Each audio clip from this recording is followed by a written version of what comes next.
everyone that lives along the border has an uncle or a cousin that's gone to jail for transporting drugs. Damn. Yeah, no, everyone that lives along the border knows someone that's involved with the cartel. Like, What? It's just, bro, it's everyday life for us. That's I'll tell you crazy. like this, bro. I was driving up here with my camera guy, right? He lives in Mexicali. And because I know this, I asked him, hey, do you have any family members that are blah, blah, blah? Yeah. And his response was like, yes.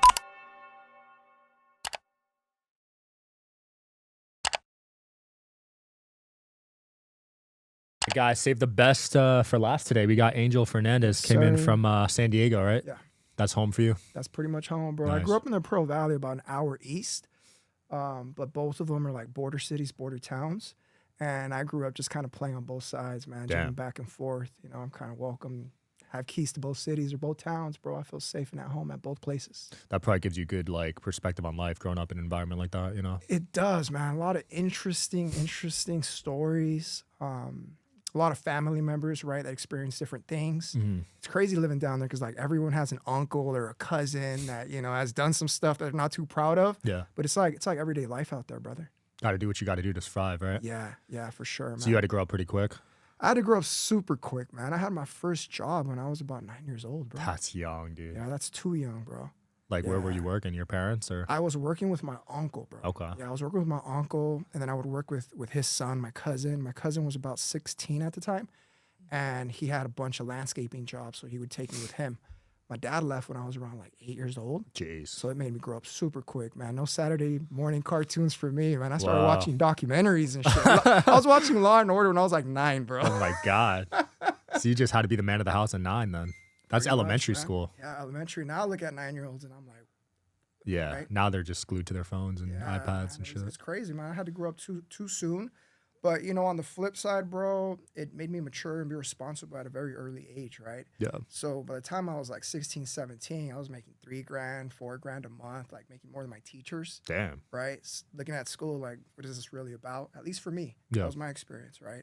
So, yeah, it made me grow up fast. Some people would call it a negative childhood, but I just kind of look at it like a big push, man, a big push forward. What were you doing to make $3K a month at 16? I was selling jewelry, bro.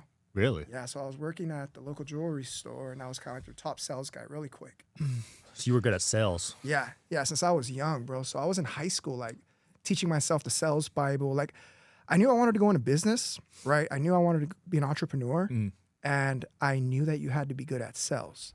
So that was something I, like, self-educated myself on at a very young age. Yeah, because I feel like you could take that skill and just crush it. Yeah, well, you in need it at any every industry. point of a business, right? Yeah, it's a huge part of this business. Of course, For man. sponsors, for guests. Yeah, you you need to know everything. how to find employees, right? Convince them of the mission, right? Sponsors, like you said, investors, Mm-hmm. right? Just so many different ways for you to not sell, but communicate. Yeah. Communicate clearly of why you can help someone, like, which is basically what sales is. For sure. Just helping someone understand. So you started making money in high school. Did you end up dropping out or did you finish? I ended up dropping out, bro. High school or yeah, college? high school. Oh, High wow. school. Yeah, no, I was 17. I played basketball, right? We Okay. were talking about basketball before the Yeah, we're gonna before have the to show play. started.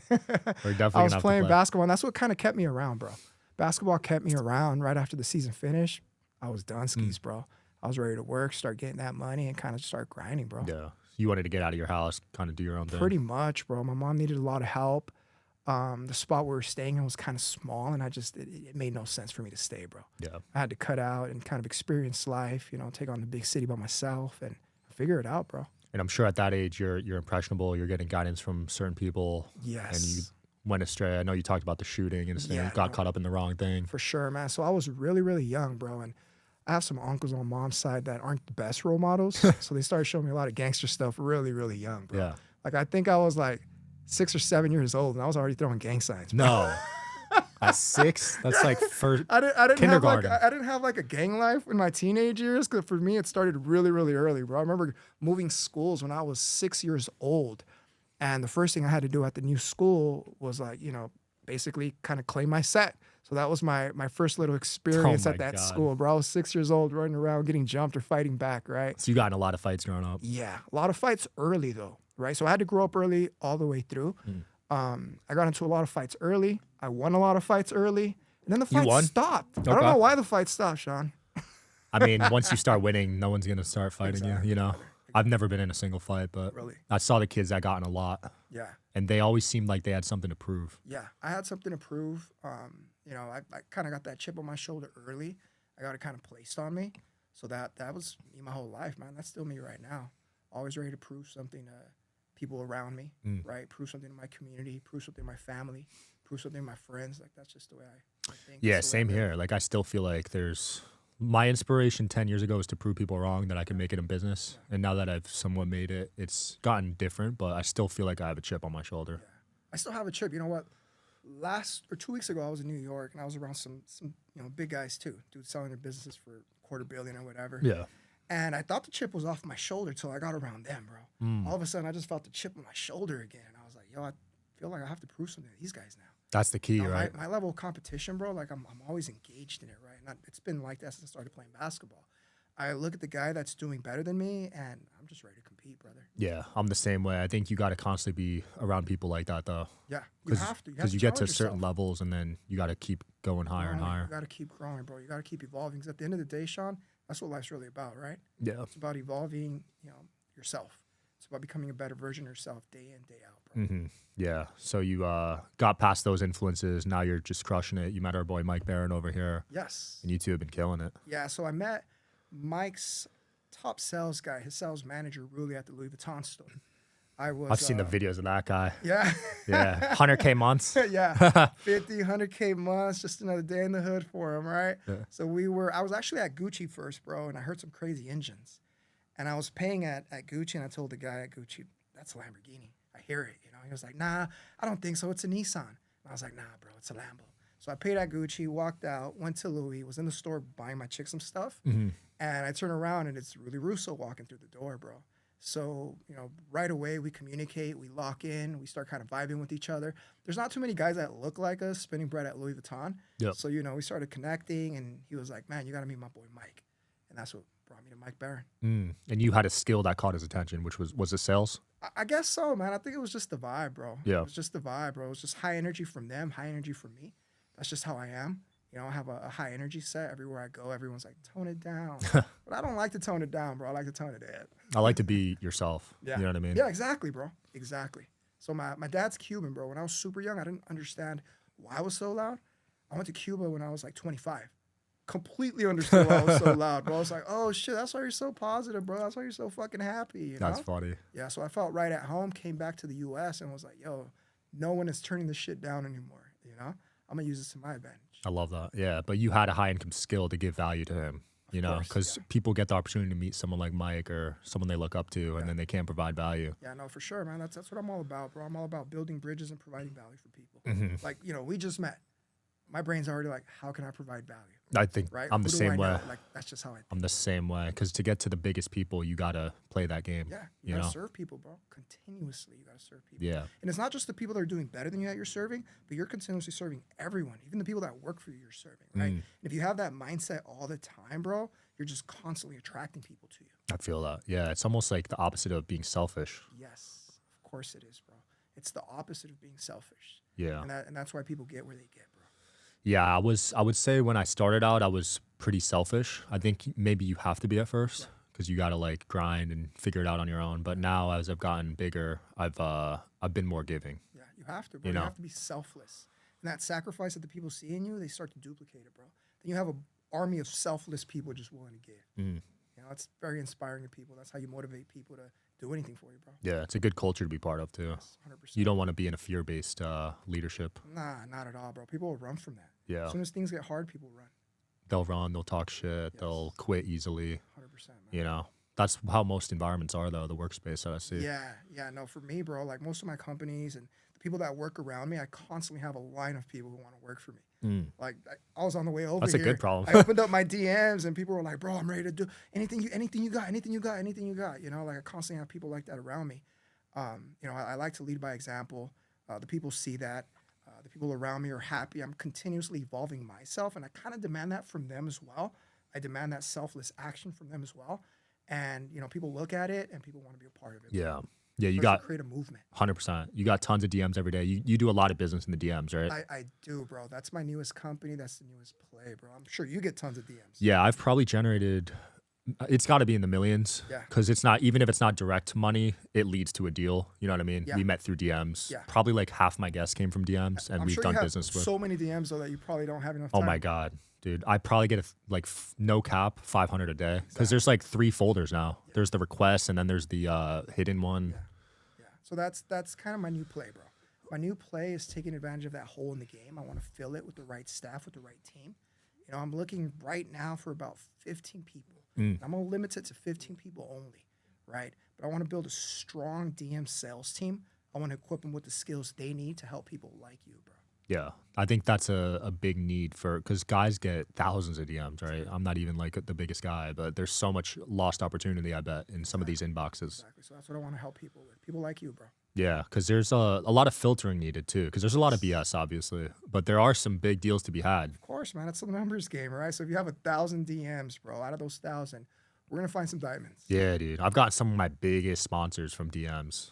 And it's crazy, right, Sean? It's like, exactly like you said, sponsors, like, it's not just people looking to buy something from you. It's people looking to work with you. Facts. Right? It could be somebody like just on the same level of you as you, or even on a higher level, but that's just how they're communicating nowadays, right? That's how they can touch you. Yeah. So that's what I want to take advantage of, bro. I kind of want to scrape the DMs and make the most of them for people like you, bro. Yeah. I mean, it worked for you, so Yeah. you just have to replicate it for someone else, right? Yep. So I've been doing it for Mike Barron. It's been working out great. Yeah, he crushes it. I don't know if he's talked about his numbers, but they are impressive. Yeah. Publicly. Yeah, Shout out to 100%. Mike Barron. That's the guy, man. Yeah, you got good people around you. Yes, sir. Yes, sir. Using any AI yet? So I am. Funny thing is, bro, I just invested in an AI company about Oh, yeah? 4 months ago. Yeah. Which one? Nosce, Nosce, which in Latin means knowledge. But in Spanish means no sé. It means I don't know. Huh. Ain't that about it? Oxymoron. Exactly, bro. So it's Nosce. I invested in this company 4 months ago, bro. And man, it's been running, bro. I have a little genius behind it. His name is Dusty. Does a lot of like work I can't really talk about because of NDAs and stuff. Yeah. But he's like a little tech whiz. We started the app idea, the AI idea, kind of as a cultural cognizant AI, right? Like a lot of these AIs nowadays, it's like, hey, it's not cognizant. It's not cognizant. We kind of want to flip that and we want to make it cognizant. We want to just put it out there from the start. We want to feed it culture and make it cool for the young people. We want to create a brand around it, right? But because my boy Dusty's so good at trading cryptocurrency, accidentally he kind of started teaching how to trade crypto, bro. So that's kind of our new AI. We'll be launching that app in the next couple of months, bro. Man, I would love to tell you more about it once we get done with I'd love this, to. bro. But yeah, man, the numbers are crazy returns, leveraging basically longs and shorts on Bitcoin and Solana. That's smart, man. AI has changed my life. Yeah, no, AI is gonna change everyone's life. Yeah, it's You know how Elon's always talking about like in the future no one's gonna have to work? yeah. Bro, I did not believe that shit. Once I met Dusty and we started making money, I was like, bro, this is crazy. It's like we're not gonna have to work anymore. Like the amount of money I'm making, bro, Yeah. not doing anything, just off some investments, it's crazy, bro. Dude, I don't know if I like that. I love working.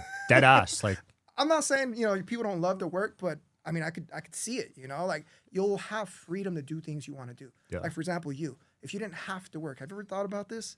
I have. What would you be doing? If I didn't have to work, here's the crazy thing. If you asked me that 3 years ago, I would say a completely different answer to what I was working on. But now with the podcast, dude, I would still do this. Yeah. You would still be I meet the interviewing coolest people in the world. talking to people. I get to learn so much. Yeah. Even if I made no money off this, I would do it. Yeah. And you'd probably be doing a better job at it, bro. Probably, You were just yeah. doing it If for I was just passion, chilling, right? yeah. Yeah, 100%. What about playing basketball? I would still do that. Yeah.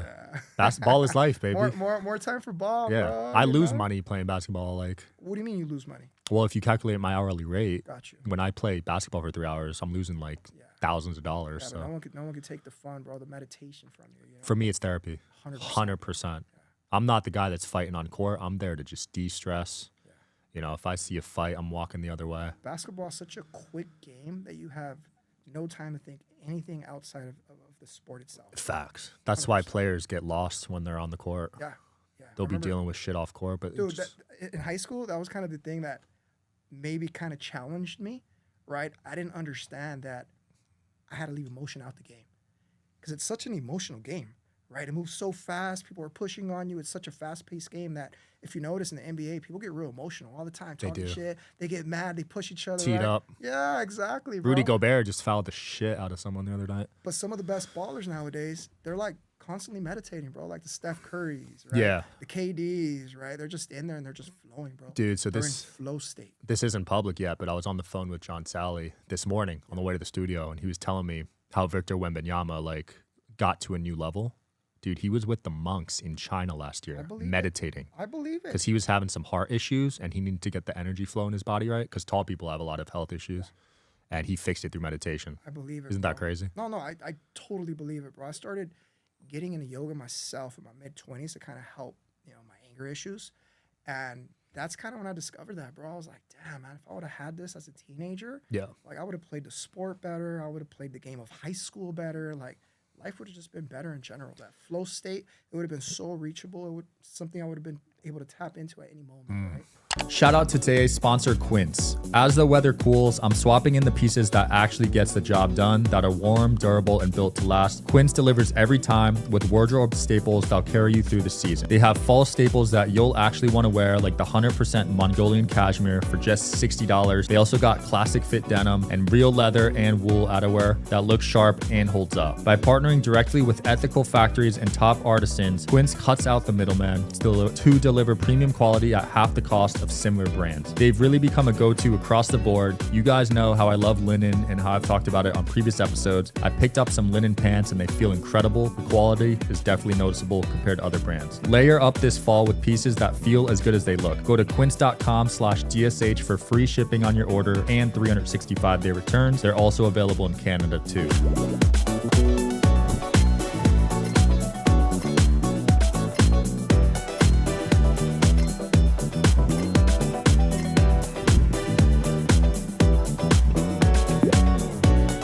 I did yoga 2 days ago. I'm still sore, bro.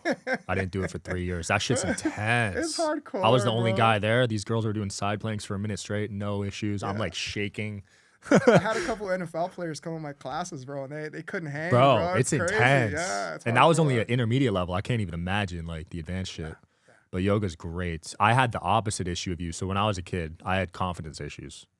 I didn't have my parents got divorced. So instead of anger issues, I just lacked confidence. And when it came to basketball, I wouldn't play aggressive, even though I was the tallest one. And that hurt my game. It also hurt me with relationships, friendships, and everything. It's crazy. 'Cause I played too aggressive. You didn't play aggressive enough. Oh, you played too aggressive. So you played it with a lot of anger. Yeah, bro. Like I was playing D. Like I would pick up points. I was playing point guard, and I would pick them up at half court, bro. As soon as I fucking picked them up on half court, I would slam the fucking court. Boom. Holy They would look at shit. me like, oh shit. Damn. Damn, that's nuts. Yeah, I had the bro. complete opposite issue. My mom's boyfriend had to start paying me for every point I scored just so I would play more aggressive. Smart of him, Yeah, I bro. think it was like $5 every point. So what was the most money you got paid? I had like 25 or something, but I started scoring way more when that happened. Yeah, 'Cause I money, bet, bro. money talks, I baby. bet, bro. I bet. $5 as a middle schooler? Yeah. That's a lot of money. I bet, bro. I did that with my daughter when she was young, man. She was playing soccer at the time, and I was like, look, I'm going to give you $50 for each goal. Bro, one game she scored 4, bro. Damn. That's a lot in soccer. I was like, wait, we're going to pull this back. Yeah, money's it could be an interesting tool when used that way. Yeah, it's You a know? motivator for sure, man. It's a motivator. Yeah, I like paying my employees based off their output. Good. So like some guys will make a lot of money Yeah. because they're providing value. And some I don't like make any- hourly, dude. I know that's a hot take, Yeah. and America's become very used to getting paid hourly.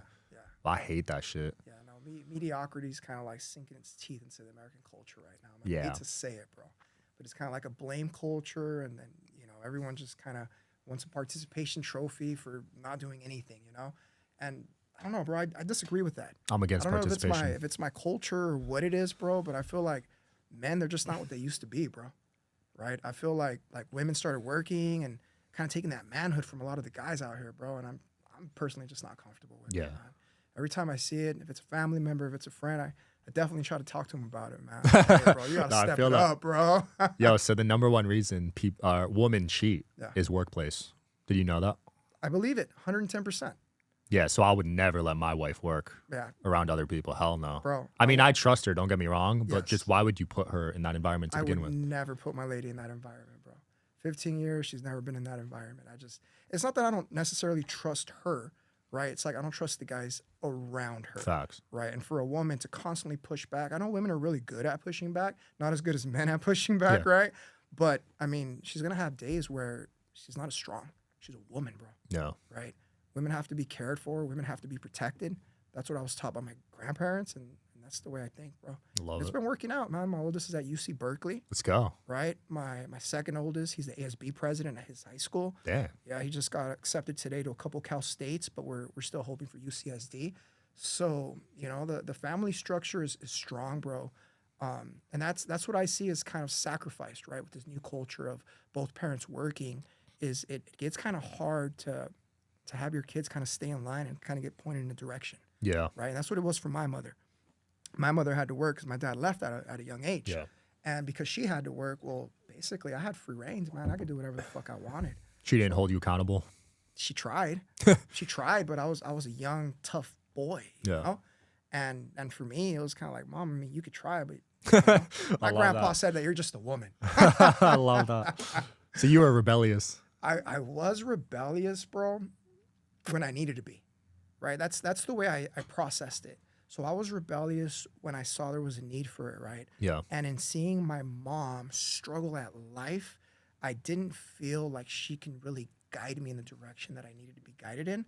And I felt like I can guide myself in a better direction than her. I feel So that. I didn't do it out of bad intent.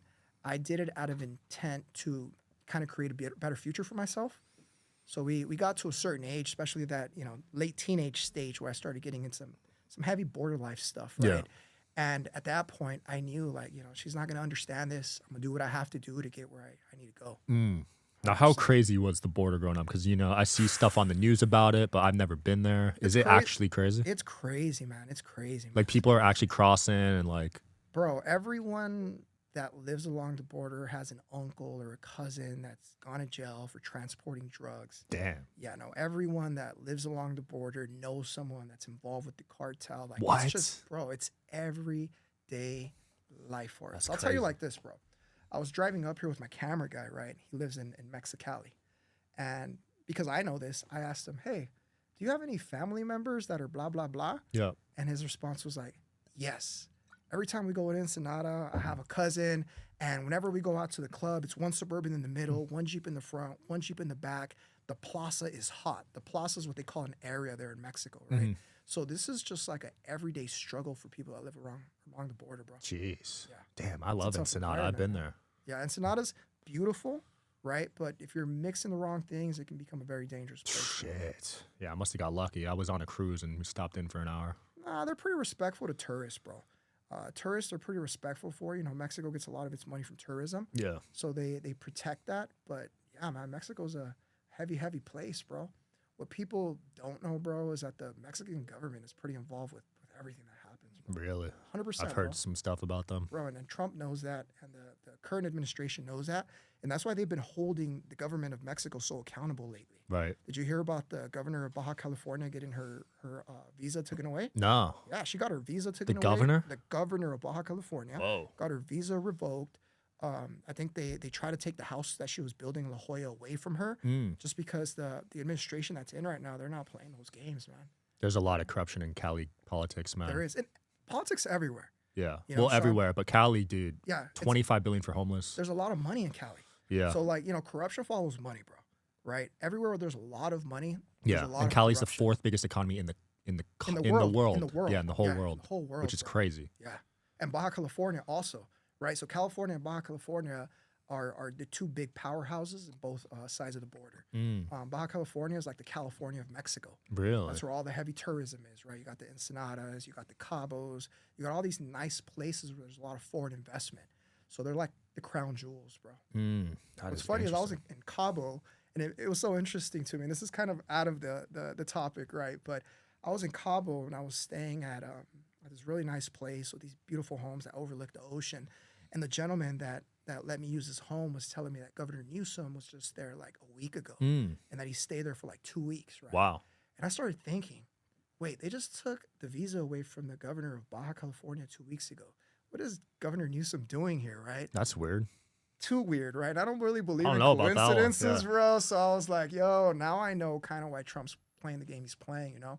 I'm sure there's a big power group that's working on both sides of the border because there's such big powerhouses, right? Kind of making their own place. Yeah. There's levels to the game. 100%. Yeah, that's some 5D chess happening Yes, 100%, bro. That's exactly what I was thinking. there. Yeah. They're playing a whole Newsom's nother level running for here. president in 28. Yeah. And he might win. Yeah, he might, bro. Dude, he might The win. pendulum swings, Which is bro. crazy. He already fucked up California, and now he might be the president. Yeah, 100%. Man. I can't believe that.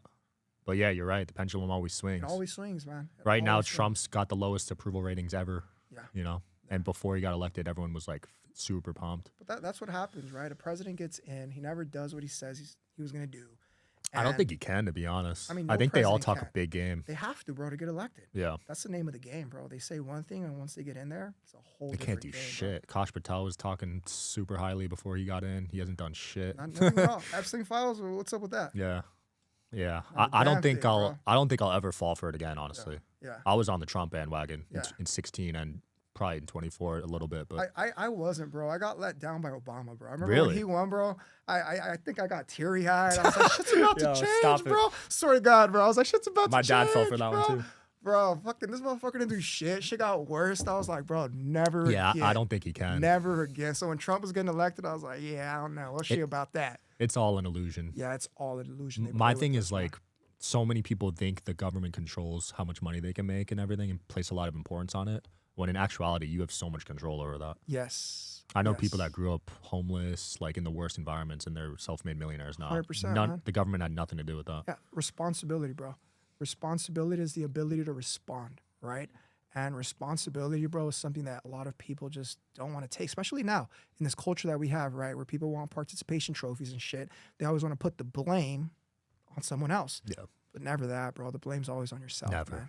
Once you start putting on yourself, bro, that's maturity. dude. Maturity Even when in I get action. scammed, I blame myself. Yeah, 100%, bro. someone That's else. you. Yeah, no, I have to because I made the decision to work with that person, so it's Yes. my fault. 100%, You know, man. I didn't do the right vetting Yeah. for the deal. Yep. And most people would just blame that person and live with that resentment. Yeah. Sean, what about you? How long have you been doing podcasts, bro? It's been 3 years, bro. 2,000 episodes. I'm going for the world record. Next year, we're going to be filming in Dubai, all over the world, because That's cool. I've crushed the U.S. I just made my new Dream 300 list for next year's guests. I'm going to get all those guys on the show, bro. I'm big on manifestation. Nice, bro. I saw you had the owner of Skinwalker Ranch on here. not too long Yeah, ago. Brandon Fugel, billionaire. I've had on probably 10 billionaires, Yeah. and definitely want to keep interviewing them because they have Brandon's a an lot. interesting guy, bro. Dude, Super interesting. his story's nuts. Yeah, he's an interesting fellow, man. Yeah, it's cool to humanize billionaires also, Yeah. because a lot of people they're look. humans, bro. Yeah, a lot of people don't humanize celebrities and billionaires though. They just think they're like on another level. Nah, bro, they're hardworking people who sacrificed a lot to get where they're at, bro. Yeah. And those sacrifices are very selfless in nature. You know, so it's funny to me when people call them super selfish people, you know?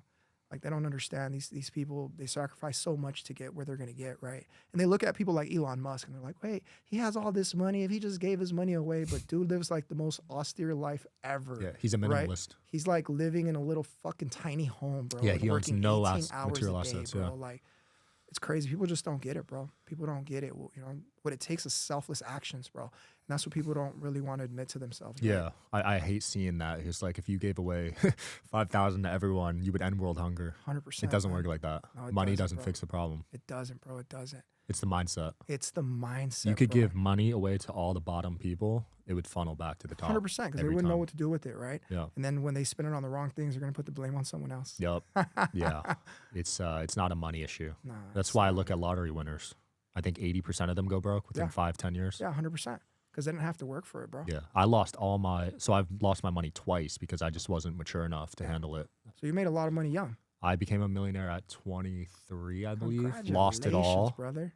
And then became a deca millionaire 3 years ago. Nice. Yeah, I didn't become a millionaire until I was around 33, bro. 33, but It was harder back in your day before the it- internet. It was a long road for me, bro, coming where I come from, right? So I grew up in this small little town. It's called Pearl Valley.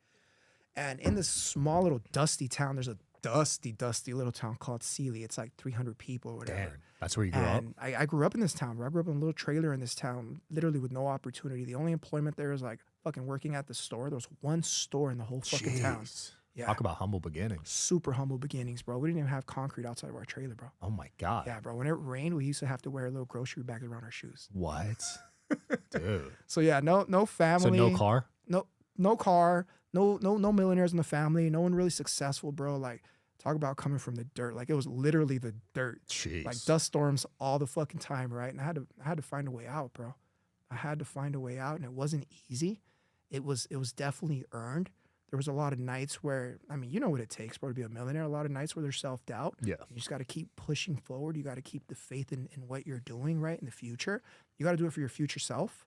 And, you know, little by little, a lot of twists and turns, but, you know, we finally got there, bro. And it was a great accomplishment, not just for myself, but as a motivating factor for my family and my friends, bro, to let them see that anything's possible.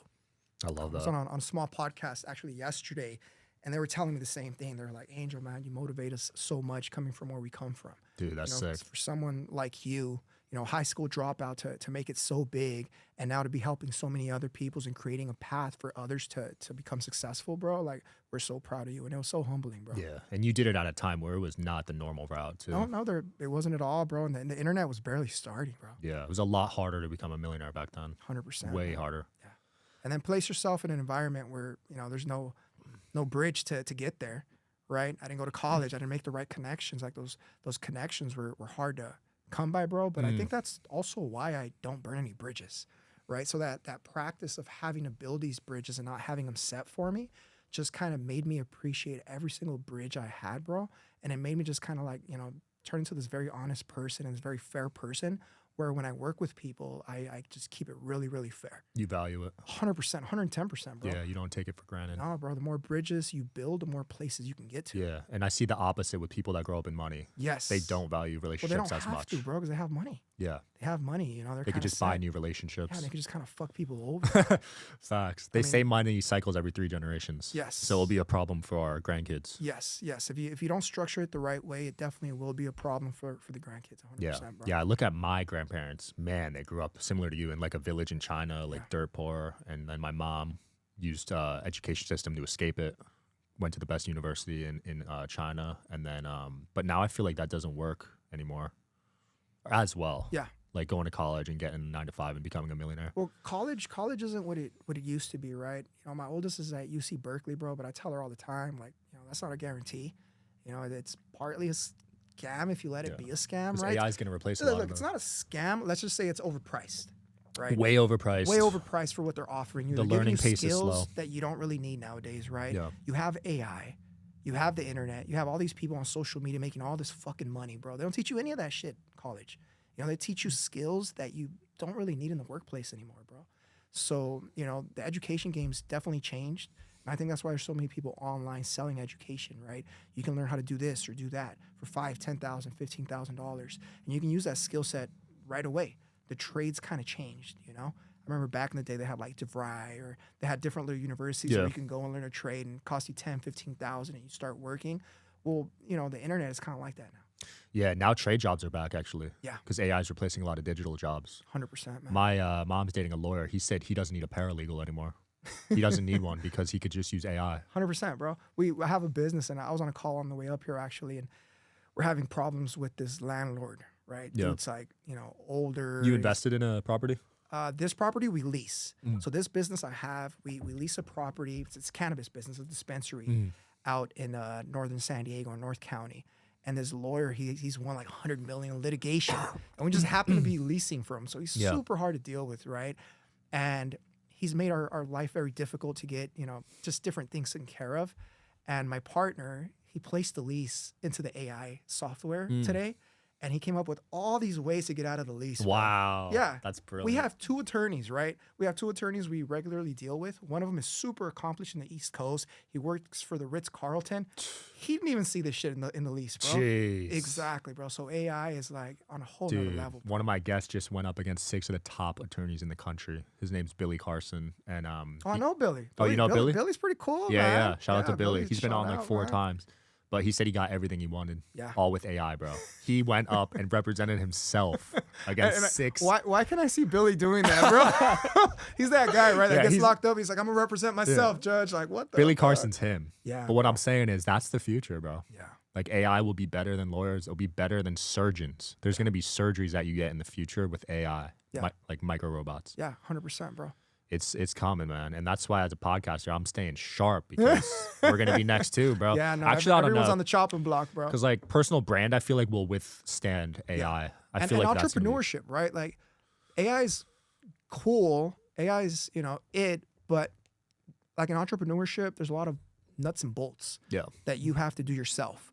And as long as the AI isn't inside of this super fluid robot that can move around our 3D space, it's going to be kind of hard for AI to get into the entrepreneurial world. I agree. It could be a tool for entrepreneurs, right? But creating things, having these ideas, being able to live in this 3D space and then seeing these holes, it takes a whole nother level of like sensitivity, bro. No, I agree. Because entrepreneurship, dude, it's a very spiritual journey. 100%. I don't know if that's teachable to an AI. I don't think so. Like you like question your life going down this path for Yeah. real, for real. Yeah, no, 100%, bro. Yeah, I've had moments at night where I'm like, what the fuck am I doing? Why am I doing this? Yeah. Yeah, 100%, man. And it's just, it's such a journey. It's such an emotional thing. It's so hard. It's so hard to do. You're working things yourself at the beginning, Yep. right? When you're You're building working 18 businesses, hours a day. you're doing everything. I mean, AI can't, set up a fucking camera. AI can't set up a fucking table yet, right? AI can't like get on and do its own marketing yet. It can't do all these things together, bro. And that's why I think entrepreneurship is going to be like one of the last things to go. I agree. 100%, bro. Yeah, hold on strong, man. Yeah. Yeah, it's a tough lifestyle though. Like what do you, when people ask you if they should become entrepreneurs, what do you usually say? Because I actually am very real with them. Yeah, I tell them that it's a very, very hard thing, bro. I tell them, if they're ready to fucking struggle for Yeah. 5 to 10 years, then, go ahead and go. But just like you, I'm very real with them. Yeah, What do because you tell them? it gets similar. It gets glamorized on social media. Yeah, it gets Yeah. super glamorized. Like we're bro. like celebrities now. 100%, if you're an bro. entrepreneur. Yeah, no, that's why I'm here, baby. Yeah, which part I don't like honestly because it's false reality. Yeah, it is false reality. I made like nothing the first 5 years, Yeah. like maybe 50K a year. Yeah. I think I paid myself 3 years in 50K. Shit, I think I lost money for the first few years. Yeah, I'm saying I made nothing the first 3 years. Yeah. Nothing. Yeah, Working no, 18 hours a I day. get it, bro. You know what I mean? Yeah. So are you willing question to do that? yourself, right? And you question yourself and you cry and the people around you question you. That's I the lost hard all part. my friends. That's I the got hard no part. girls. That's the hard part, yeah. bro. When the tribe turns around and tells you, "I told you so." Yeah. That's That's the what kept hard me going part. at first, for sure. But yeah, my physical health was shit because I sacrificed everything. Yeah. Talk about sacrifice earlier. Yeah. I gave it all up. Yeah, Sometimes I wonder if it was worth it. Was it? I think it was, but I would say for most people, probably not, dude. I feel like as an entrepreneur, you have to have a very high tolerance for pain, for risk and for pain, Yeah. right? Because it hurts so much at the beginning, bro. Mhm. And if you can't handle that pain, then you're not going to withstand the time it takes, Yeah. right? Yeah, I lost my best friend, dude. Like my prom date. I thought I'd be with this girl for life, like in a friendship type of way, Yeah, no, like a soulmate type of I way. believe it, man. Bro, it fucked up everything. Yeah, no, I believe it, bro. It's a long journey. It's a painful journey. So yeah, I definitely tell people that, bro. Like if you want to be an entrepreneur, get ready for pain, man. Get ready Get for ready, long yeah. days. Get ready to be broke for a long time. But with entrepreneurship, what a lot of people don't understand, especially when they quit, right? A lot of entrepreneurs quit before the reward comes, before the fruit That's true. is given. And they don't see like the invisible energy that's being built up when you're an entrepreneur, right? There's like this invisible energy that you're building up, and you're building up this ball, and little by little it's getting bigger, right? And it doesn't transcend into our 3D space and become money until like way later, Yeah. bro. It's like Wait. planting a seed. Exactly. It's like planting a seed that you can't see really, right? You can't see it, Yep. and you can't see the tree growing. And then all of a sudden it's like, boom, your fruit. And you're like, oh shit, right? Right when you're ready to give up, the fruit starts coming out, bro. You're so right though, because my first business, I sold jerseys. I don't know if you knew that, but I didn't. Yeah, I made custom jerseys, Oh, cool. and I made so many relationships 10 years ago in that business, Yeah. and I'm still using those today. So it's all like an accumulation. Yes. With You so know? many twists and turns, bro. 100%, Yeah. man. But as long as you do really good business, people don't forget, and you can call on those relationships in the future. Yeah. That's And- how I was able to get guests on the show. Bro, and then all of a sudden it's like the people start coming across you, right? Like all of a sudden the universe just starts feeding you, bro. Yeah. Right? You start doing good, and the universe just starts feeding you. Like, all right, cool, man, you're doing good. Here you go. Do I'm some big more. on Do that. something with it. Do something with it. Do something with it, right? And every single time there's also like, there's like little pulls on you for you to not make the right choice, right? To not be honorable, to not have that integrity, bro. But as long as you can keep those qualities up, bro, you keep getting fed, bro. For sure. Yeah, it's not an easy journey. It's not for everyone, but it's If I could do it all over again, I'd do it again, bro. Same. Why do you think most people are broke today in about to be 2026? Most people are fucking broke because they're fucking weak, bro. Like straight up, bro. Like I'm just gonna be straight up with you, bro. I'm not even gonna sugarcoat Like mentally, it, they're weak. They're just like spiritually weak. Mm. Like their spirit is fucking weak, bro. Their spirit is weak and they don't want to feed it, right? They don't want to be responsible for it, and their spirit is just fucking weak, bro. They don't want to do anything to feed that shit, you know? Like there's so much out there that you can feed it with, right? Like you can grab the Bible and feed it. You can grab a fucking motivational video and feed it. There's so many books out there that you can feed yourself with, but people just don't want to take that responsibility, right? They want to point at the fucking government. They want to point at Elon Musk or the millionaires or the billionaires, and they don't want to be responsible for themselves, man. I mean, straight the fuck It's up, nuts, right? dude. 96% of people finance their Black Friday purchases in America. Isn't that fucking crazy? That's They crazy. didn't have the money to afford gifts for Christmas, That's sad, man. for holidays. Yeah. 96%. But they're still out there buying shit. Yeah. They're still buying because they don't mind being in debt. Yeah. But that was never me. Nah, me either, man. Hell no. Well, that's the difference between, slaves and people who want to get out of that, bro. Yeah. People who want to break the chains off, bro. So people like you and I, we broke the chains, bro. Mm. We broke the chains. We're no longer controlled by the slave master. We're our own slave, right? Now we're doing things for ourselves, bro. And to me, that's what being a boss is all about, bro. People think when I say, man, you got to be a boss, that means you have to own your own company. Like, no, at the end of the day, you just have to be able to motivate yourself, man. Feed yourself spiritually, bro. Like, don't fucking look for someone else to do it for you, bro. Yeah. Don't go to church and look for that motherfucker to feed you. Like, feed yourself, bro. God is everywhere, bro. God is everywhere. Feed yourself, look for it, continuously try to learn from it, learn from the game, learn from life, universe, whatever you call it, bro. And you're gonna see it, you're gonna learn, you're gonna constantly evolve, you're gonna become a better version of yourself, bro. Yeah. You've been a believer in God for a while? I've been a believer in something bigger than I for a while, bro. So I wouldn't say it's like, the common thread of God, right? The one they tell us about at church. I think God, bro, can never be defined by a human being, right? Like God cannot be defined by a human being. And if it can, that's probably not the real God. That's just a humanized God that we've created, bro. Yeah. Yeah. I mean, think of it. We're humans, bro. How many humans is there on Earth? What, 9 billion now or something crazy? All right, cool. And they're on Earth, right? And how many planets is there in our galaxy? Probably millions. And how many galaxies is there in our universe? Yeah, it goes Exactly, infinite. bro. For us to say that we can understand or know God, like, I mean, fuck, maybe we can build some sort of relationship with trying to understand it, but that's about it, bro. Yeah. That's about it. We have to be humble in who we are and what we know, bro. We'll know on Judgment Day. Exactly, Yeah. man. Exactly, bro. You've had a couple near-death experiences, right? I have. I've had two. Really shapes you. Yeah, it really shapes you. It really kind of gives you an experience afterwards, right? Shifts your perspective. Yeah. No, 100%. I just had one like 3 months ago. Really? And I was like, wow, What I'm not happened? ready. Dude, I don't know. Like I just got this sharp pain. Like I couldn't move. I was shaking. Something like health related. I got like an MRI and blood work after. I think it was just like something I ate. Yeah. But it was bad. I was literally like sending goodbye messages over text to people. What was crazy, man, is every time I've had one, I'm like, I'm ready. Really? Wow. Total opposite for me. I was like, fuck, my girl's gonna be alone. Like I feel like I haven't left her enough yet. I feel like my faith, bro, and whatever it is that's kind of doing everything here, bro, is so big that I just I stopped trying to take so you've control of it. accepted death. I've just already. accepted You're pretty death, young. and I've accepted that this living entity or living thing or living organism, whatever it is, if it's the earth, the universe, God, whatever you want to call it, is going to kind of guide everyone in their own way to evolve and grow, bro. So if I'm not around at the end of the day, like my child's going to be okay, bro. Damn. It's going to be, my children are going to be on their own journey, bro, at the end of the day. You think they'll be good without you? I think they'll be okay without me, bro. Wow. They got me inside of them, bro. Dude, that's deep. Bro, it's real, bro. So you're at peace with death. I'm at peace with death, bro. I'm at peace with life. I'm at peace with death, bro. Look, was that a recent thing or always?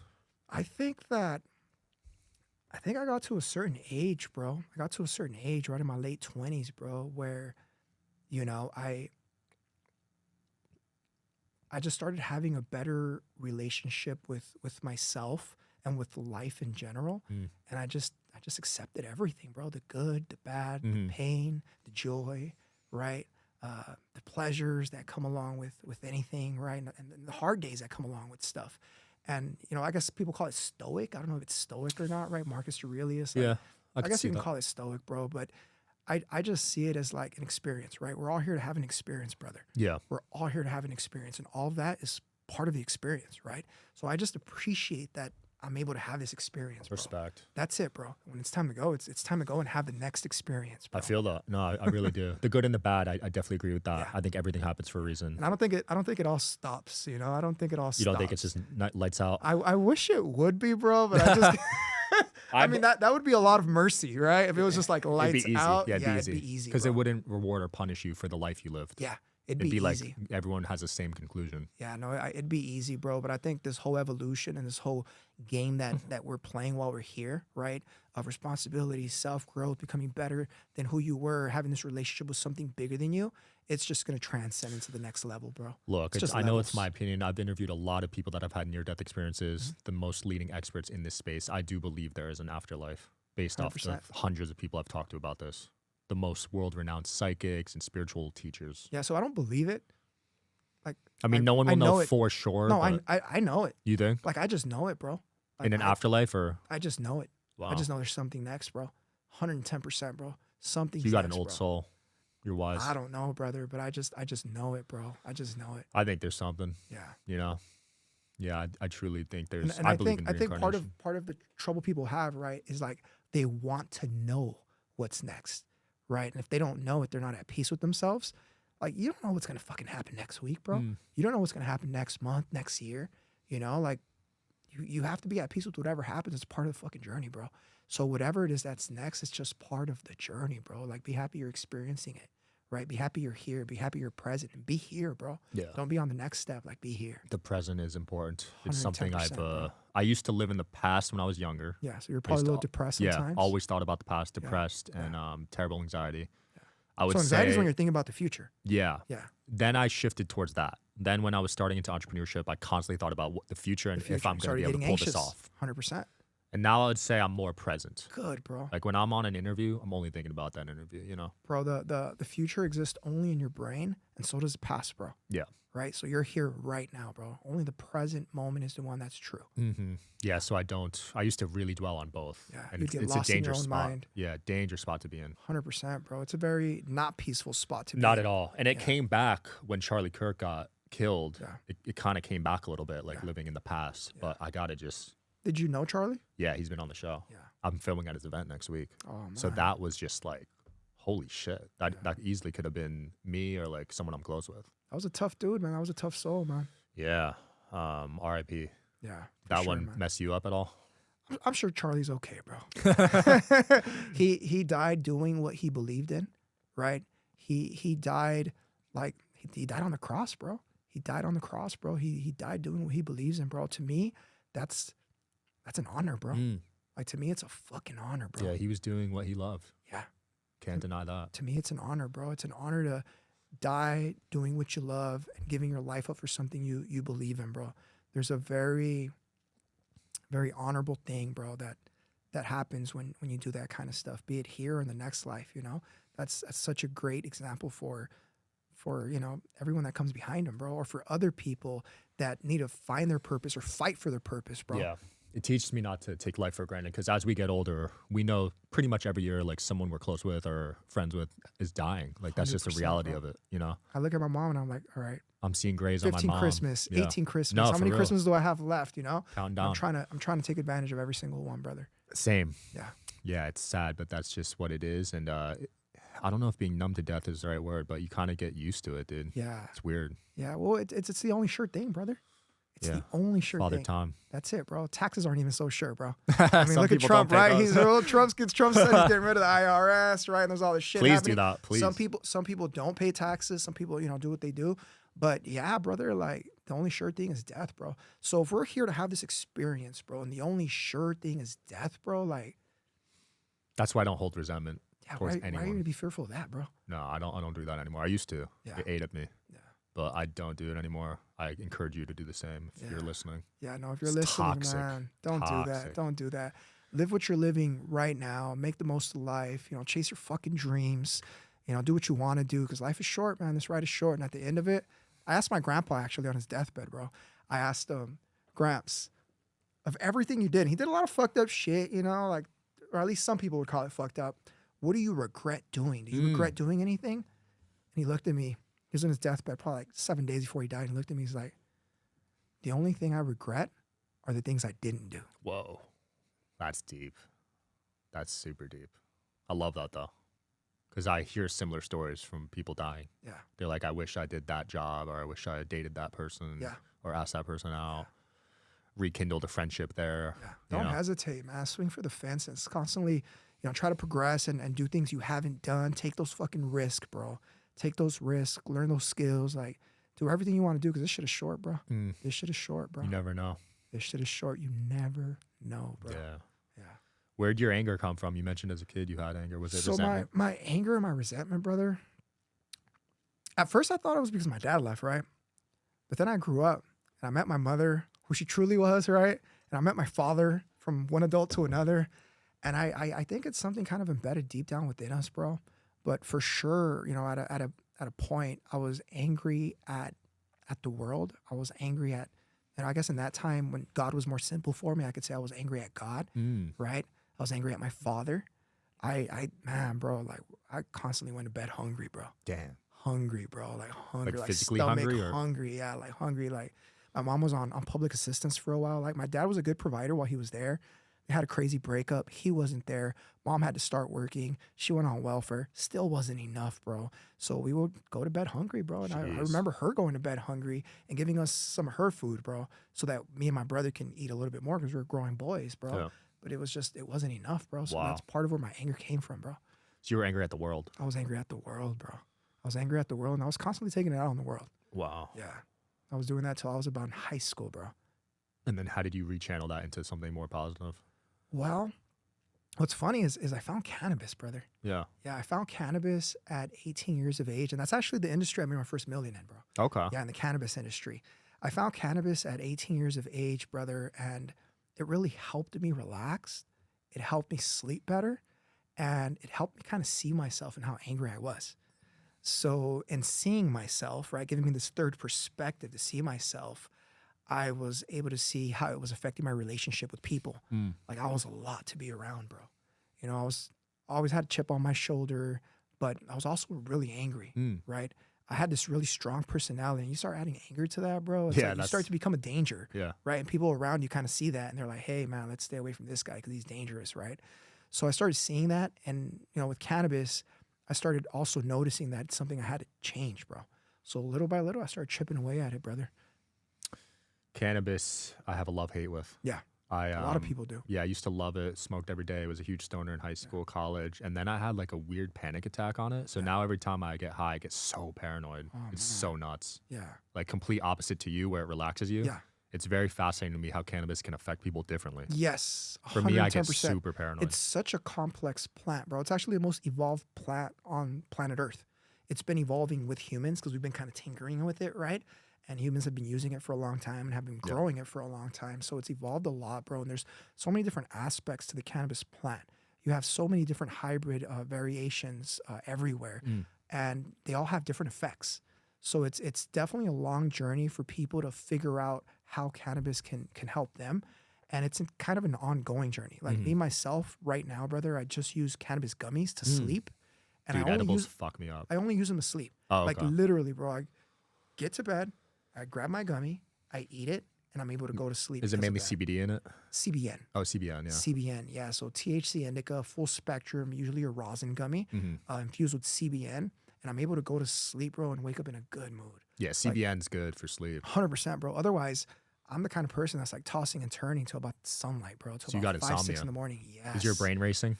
Your mind? All my best ideas come at dark, bro. Yeah, that used to be me too. Yeah, so all my best ideas come when the world just kind of shuts off. That's when I really start thinking, right? And you start getting this stream of consciousness, and you just kind of want to start writing everything down, and you want to start playing with it.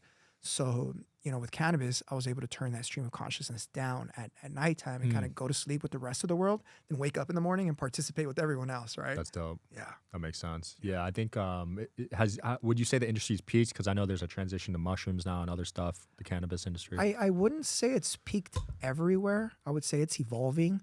Right now, there's a lot of states where the industry has kind of plateaued, maybe. Yeah. Right. As far as like revenue, or as far as like stores that can be built, consumers that can be brought into the stores. But there's so many different states that haven't legalized yet, right? States like Texas, big Right. states with a lot of money. You think Texas will? Yeah, I'm sure Texas will. Damn. Bro, everywhere will. That'd be bro. nuts because they're like the No, strictest against. It will, bro. The Bible Belt of California, that's where I grew up in. Like, I grew up in an environment where people like still go to church on Sundays, and everyone closes their stores early on Sundays. Yeah. And that place is where I have one of my cannabis stores nowadays. wow. Yeah. So basically everywhere in the country, bro, it's going to be legalized pretty soon. I think if Trump doesn't do it, which I think he might, brother. He should do it on his way out. Be I like, think yo, he's pretty it's young. legal. He's pretty hip to game, right? He's in the crypto game. He understands that the Republican Party kind of needs the young voters to get behind it. And he's kind of been making moves to make that happen, right? To people like you to kind of think like, hey, man, this is something I can get behind. Yeah. So I think that Trump is definitely going to legalize before his way out. I think that he has to. And the reason why is because if he doesn't, who's coming behind him? Gavin. Newsom, who's like, is he against it or? Bro, he's the person who pushed cannabis forward in California. Oh, so he's for it. Bro, he's from the Bay Area. Oh. Yeah, so you think he's going to leave that play for Newsom? Like, I don't think so, bro. Yeah, he doesn't like Newsom. Nah. Trump Yeah, Trump is smart, bro. I think that they're going to legalize cannabis, if not this year, this following year, and I think before the end of the year, it's going to be legal. If do you follow stocks or no? Yeah. Okay, cool. So you've been seeing like the stocks kind of going up and going down. Yeah. They've been having these peaks, bro. They've been having these peaks, and I can kind of see stock and the way it's been moving up and down. Where there's different conversations going on behind curtains, and a lot of these conversations are moving in a positive direction. That's good. Bro. Yeah, I mean, freedom is always good, bro. Freedom to do what you want as a human being is always good, bro. Yeah, it was very demonized cannabis in Jersey where I grew up. Yeah. Like parents hated their kids smoking it, but I And think the now? narrative's changing. And now Jersey's completely Now legal, it's legal, right? yeah. My 100%, boy bro. owns a dispensary Yeah. in Franklin, I think, in New Jersey. Yeah. My buddy's opening one in Jersey as he's well, doing bro. $500K a month. Fucking crazy. A month. That's normal in the cannabis industry. Yeah, bro. that's nuts. And I don't know about the margins, but Yeah. it sounds like they're high. The margins are good, bro. Usually, you buy a product for $2, you sell it for $5, Wow. maybe $6 if you're in the right area. So a gram you could get for $2. Yeah, let's just say it's a gram, right? Like if you're buying a gram for $2, you're selling it for $6. I used to pay 20. And people are lined up out the door, bro. Yeah. So it's been a great thing, bro. Cannabis, it's available for everyone nowadays, right? If you use it, cool, it's available for you. When you legalize cannabis, you keep it away from young people as well, right? You regulate the plant. I'm not a big fan of the government collecting taxes from it because they're so heavily taxed, like literally 30% of They cannabis. take 30%? Cannabis is about 30% tax, Dude. bro. What Yeah, the fuck? 25 to 30%, bro. That's And like most of consumers the paying margin. for it. But the good thing is, bro, is that because the business has evolved and it's grown, bro, even though it's heavily taxed, it's still a lot more affordable than it used to be. So when the black market was around, you said $20 a gram. That was $15 normal, a yeah, in gram. Jersey. Yeah. Right now, you're able to walk into a cannabis dispensary, bro, and buy a gram with taxes and everything out the door for like $8. That's crazy. Yeah. And you're able to pick from like 20 different strains, right? And you're able to see the laboratory testing, bro. So it works out so well for people now, bro. Yeah. Yeah. Selling weed was my first business. Yeah. Yeah. That's how I got by in college. It was my first business too, Oh, yeah. bro. A lot of successful entrepreneurs start off in the black market. Yeah, for I sure. noticed that. 100%, bro. Teaches you a lot of skills. What college you go to? Rutgers. Okay, cool. Yeah. So man. Jersey was a good market because like East Coast got all their stuff from the West Coast. Yes. So you can mark it up. Yeah. If you had a good plug on the West Coast. East Coast still gets their stuff from the West Coast, Yeah. man. Even though a lot of states grow nowadays. I know that Michigan is a state that's growing a lot of Oh, cannabis really? nowadays. Yeah. So like a lot of the East Coast is flooded with weed from Michigan because the rules aren't as stringent as California. So a lot of growers from California went They out left, to right? Michigan. Yeah. Because it's easier for them to grow out there, right? And they're already in the East Coast. So it definitely moves from Michigan to the rest of the East Coast. Dude, I've seen some of these grows and it's complex. Super Like you could complex, easily bro. fuck it up. Like I actually have a lot of respect for growers. Yeah. Dead ass. Yeah, it's no, very it's complicated. not easy, bro. It takes a science whiz to get it done, and they really, really love what they do, bro. Yeah. Yeah. Because there's a lot of factors. Bro, and a lot of times these growers are people like me where they use cannabis and it kind of saved them, right? So they have like this relationship with cannabis where they want to put it in the hands of people and they want to make it better, right? So they have a very selfless attitude towards what they're doing. And, as we talked earlier, that helps people evolve, bro. Yeah. That helps things evolve, right? Yeah. Yeah. Like I said, love, hate. I don't think I'll ever eat an edible again. Why, bro? Bro, no. Well, I almost died. You know for what? real. With edibles, it's definitely about dosing right, bro. What did you eat? 20 mgs, which I didn't. 20 mg? Bro, I don't even eat 20 mgs, bro. I did not. Here's what happened. I was in Vegas. Uh-huh. I was young and dumb. I was like 21. I ate 10 mgs the first day I got there. I was fine. Yeah. I went to the buffet, ate like 20 plates. It was the best night of my life. So the next day, I'm like, let me double that. Like, Okay. So let's pull it back. You said 10 mgs. You had the best night of your life. best night ever. Exactly. Off 10 mgs. That was like my tolerance at the time. Cool. But I got cocky. My ego got in the way. And I was like, let me eat double that. Because I just had the best night of my life. Yeah. Let's see what happens. Are we going to have double the pleasure now? Bro, Nah, worst night of my life. Yeah. I called my girl crying like, babe, I'm about to die. I was at a Chris Angel magic show and I didn't. That made it worse for sure. But Bro. you're watching that motherfucker walk in the air and you're like, holy Bro, shit, what the fuck? I didn't even make it to my seat. I literally walked in there, saw crows flying in the air, his demonic eyes looking straight at me, and I crawled to my hotel room. Like, it was fucking awful. Yeah, no, I bet, bro, 100%. Yeah. Man. So, I mean, and what you're telling me, bro, 10 milligrams worked for you. 10 was perfect. Yeah, so, I mean, you can ease back into it at like 5 I could probably eat 5 milligrams. now. Yeah, 5 milligrams, right setting, right? Instead of having a drink or whatever, like you have 5 milligrams, you have dinner with your girlfriend, or you spend some time with family, bro, and it starts to feel so blissful, bro. One of my favorite things to do, bro, and I'm going to go ahead and spit it out, is to eat about 5 milligrams of cannabis, bro, and to hang around my 2-year-old. I feel like the cannabis, it just like opens up all my senses. And then all of a sudden, the communication between me and my 2-year-old, the barriers, they just fall, bro. Wow. And I'm just so present. It's like I can feel what she's telling me. Telepathy. It's weird. And I feel like she can understand what I'm telling her as well, bro. And it stops being language a lot of times. And it's just like movement and eye-to-eye communication, you know? That's cool. It is cool, They're, bro. they're It's actually super doing trippy. studies on like the new generation of kids and how a lot of them have these telepathy abilities. Oh, Have you seen the wow. telepathy tapes? No, I haven't. Yeah, bro. It's a new Oh, it's with the phenomenon. autistic kids, right? Yeah. Yeah, actually, I've read about it briefly, bro. Yeah. Tell me about it. Well, a lot of kids, and your kids in Cali, right? Yeah. So 1 out of 20 kids in Cali that are being born right now have diagnosed autism. That's just diagnosed. So it could be even higher. So that's just a thing right now. And they have these telepathy abilities. The brain is changing, bro. I've had conversations about autism with a few people. My mom, she actually works in special ed, bro. And, you know, they've asked me what I think about autism. And they asked me if I think it's a current crisis, right? A lot of people are calling it a crisis. I don't think it's necessarily a crisis, bro. I think it's just an evolution, bro. I agree. I I think have it, and it wasn't as normal in our generation. Like I was like probably 1 out of 100 or whatever. Yeah. But now it's, yeah, like you said, 1 out of 20, and I don't think it's a bad thing. Nah, bro, look at you. I think it's a superpower. You're super successful. Yeah. You made your first million at what age? 23. That's what I'm saying, Yeah, bro. but when we were growing up, they really demonized it. Yeah. They were like Something's made wrong with fun them. of, Yeah. something's wrong with them. They put Yeah. them in special ed classes if they Yeah. had it too much. Yeah. I was able to mask mine to fit in, but now it's like, dude, if you have autism, you can fucking use that. Yeah, 100%, money. bro. It's a skill, bro. It's a Yeah. skill set, bro. You having autism, what do you think, or how do you think your brain worked differently than quote unquote normal kids? I just never felt like I fit in and never wanted to do the normal 9 to 5 routes. I also have ADHD, so that could have played a role too. ADHD is a funny thing too, right? Like Yeah. ADHD, like I know a lot of successful people, bro, and they don't have too much patience for bullshit, I don't. right? So I don't know if it's ADHD all the time or if it's just like not too much No, I patience can't. for Yeah, I bullshit. can't do small bro. talk. I can't do bullshit conversations. Yeah, like, so think of it. If you have a teacher up there and this teacher is teaching, but they don't want to teach and they're teaching you some bullshit ass shit, like, is it really ADHD? yeah. I'm sure you didn't have the same I'm sure you didn't have the same experience with every teacher, right? Like there was some teachers that just like connected with you, right? Yeah. Exactly, bro. So I don't think ADHD is also what they made it out to be. You know, they made it out to be this bad thing. This kid is something's wrong with him. Let's diagnose him. Let's give him some fucking pills, right? In elementary school, they tried doing that. Nah, bro. I just think it was another evolution, bro. Yeah. I think it was another evolution where people just stopped paying attention to shit that didn't matter, bro, or to the people that didn't matter. Yeah. Autism's been really beneficial for me. Good. You know, I'm able to just become good at whatever I set my mind to, I feel like. Yeah, my first business partner that I made my first million with, we ended up finding out 2 years in, bro, that he was autistic. Really? Yeah. So he was like a high functioning High autistic. functioning, yeah, high functioning autistic. And he only found out then because he was seeing a therapist because of a relationship with him and his daughter. Yeah. And the therapist diagnosed him, bro.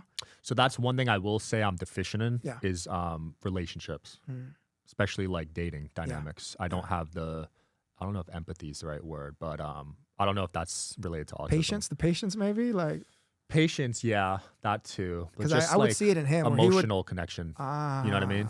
Do you see that in him? Yeah, I would definitely see that, bro. And people take that as an insult Yeah. when I don't feel that connection, but Yeah.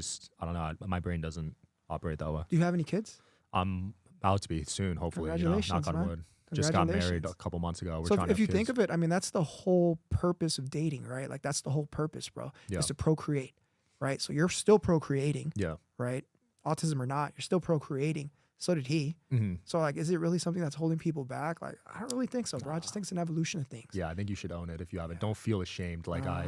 my dad got diagnosed at 60. Wow. Yeah, he didn't know his whole life. Wow. 60, but then when that came through, everything made sense, dude. Yeah. Everything. Because he did not know social cues. And it would get us in trouble sometimes. Yeah. You know what I'm saying? He was living by his own rules, Bro, he didn't know when to shut up. And he was an alcoholic on top of that. So So it just magnified the whole thing, bro. I actually just took a childhood trauma test and I scored like one of the highest scores, Oh, wow. which is crazy because I grew up in like a rich ass neighborhood. But I Yeah. think like each family has their own type of trauma. 100%, bro. We're all just having different experiences, Yeah. bro, you know? Trauma doesn't stop in homes that have money and don't have money.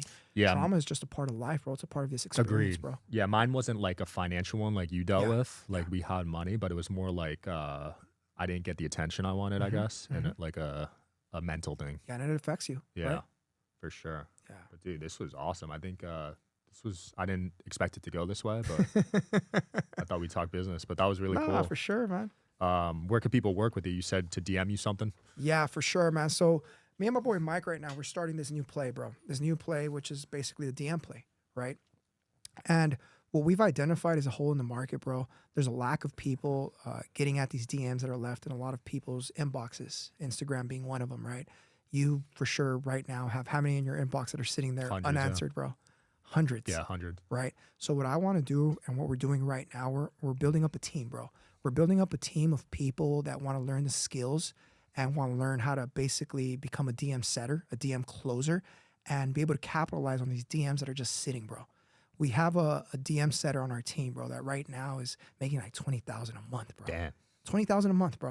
And there's people graduating from college who can't find a job, Sean. Right? Mm. So imagine, bro, getting set up with a job where you have the possibility of making $20,000 a month. I mean, if you suck at it, you'll probably make $5,000 a month, bro. Mhm. It's such a void right now that we need to fill. So I'm setting that up right now, bro. Right now, I'm looking for about 15 people who want to get trained, want to learn this skill set, want to capitalize on it, bro. As a matter of fact, bro, for the first 10 people that I'm able to recruit and get in, bro, right now I think I have a couple, but I think I have about 8 spots left, bro, is I'm going to guarantee their placement afterwards, bro. I'm going to guarantee their placement for them afterwards, bro. And they're going to be able to, you know, learn a new skill that's going to be needed now and later, especially if you have an entrepreneurial mind, right? If you're an entrepreneur or one day you're going to be kind of popping on Instagram or social media, you need the skill set if you want to show people how to do it for you, bro. So I'm willing to teach people how we do it, how we help people like Mike, how we can help people just like you, bro, maximize and capitalize on these DMs that are just sitting in the inboxes, bro. Let's get it. It's the way people communicate, bro. Not everyone wants to talk on the phone anymore, right? Yeah. Like you just want to, Relatable. yeah, you just want to text people, bro. People want to communicate by text. I know kids nowadays, like they don't really talk anymore, Hell. bro. They take pictures of things and they fucking send it, bro. Or they text and then they send it. They don't Yeah. talk on the phone anymore, bro. So, you know, it's a skill set that's needed. It's a skill set that I want to build a strong team with, bro. And basically, I want to teach people how to be successful, man, and make good money in this field, bro. Let's go. Message him, guys. I know a lot of you 100%, guys bro. DM me and ask for work. Start No, here. no. DM me, bro. So my Instagram handle is @digitalmoneyangel, and you can find me on Instagram. Slide into my DMs. You know, DM me the word elite. DM me the word elite, and I will make sure that you learn the skills to pay the bills, baby. Go. Let's go. DM him, guys. Peace. Peace. I hope you guys are enjoying the show. Please don't forget to like and subscribe. It helps the show a lot with the algorithm. Thank you.